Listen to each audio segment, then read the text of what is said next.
இருக்கிறது. என் பேர் பிரபலமாக இருக்கிறது. நான் பிரபலமாக இருக்கிறேன். இன்னைக்கு நீங்கள் குடும்பத்தோடு உங்க குடும்பத்தில் இருக்கிறவர்கள் காசு பணங்கள் இல்லாவிட்டால் எல்லாவற்றையும் இழந்து விட்டாலும் ஒருவரும் உன்னை நோக்கி வரமாட்டார்கள். காசு பணம் வைத்துக் கொண்டு இருக்கும் போதுதான் செல்வந்தானா இருக்கும் போதுதான் உன்னை நோக்கி ஜனங்கள் வருவார்கள். ஆனால் இயேசு கிறிஸ்து அவர் உன்னை இடத்துல எதுவும் கேட்கவில்லை. அவர் கேட்டது ஒன்னே ஒன்றுதான், உடைந்து போன இருதயத்தை அவர் கேட்கிறார்.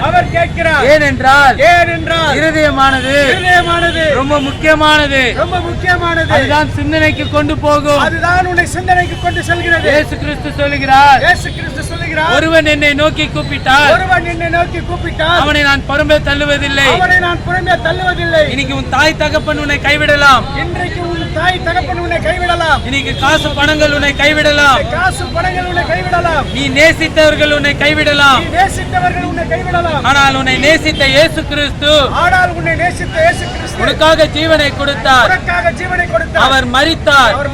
அவர் ரத்தத்தினாலே உங்களை கழுவி அவர் சுத்திகரித்தார். இயேசு கிறிஸ்து மரித்து மூன்றாம் நாளில் உயிர்த்தெழுந்தார்.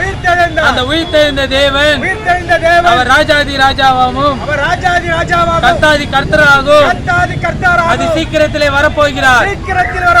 வேதாகமத்தில் எழுதினது போல இன்னைக்கு உலகத்திலே நடந்து கொண்டிருக்கிறது. சிந்தித்து பாருங்கள். ஏன் இன்னைக்கு உலகத்திலே உபத்திரங்கள் பாடுகள் எல்லாம் இருக்கிறது? மனிதர்கள் தன் சுய இச்சையினாலே பாவத்துக்குள்ளே போகிறார்கள். இதிலிருந்து மீட்கும்படியாக தான் இயேசு கிறிஸ்து இந்த உலகத்துக்கு வந்தார். பாவத்திலிருந்து நீங்கள் மனம் திரும்ப வேண்டுமா? இயேசு என்று கூப்பிடுங்கள். உங்களுக்காக ஜெபிக்க நாங்கள் ஆயத்தமா இருக்கிறோம். வாருங்கள்.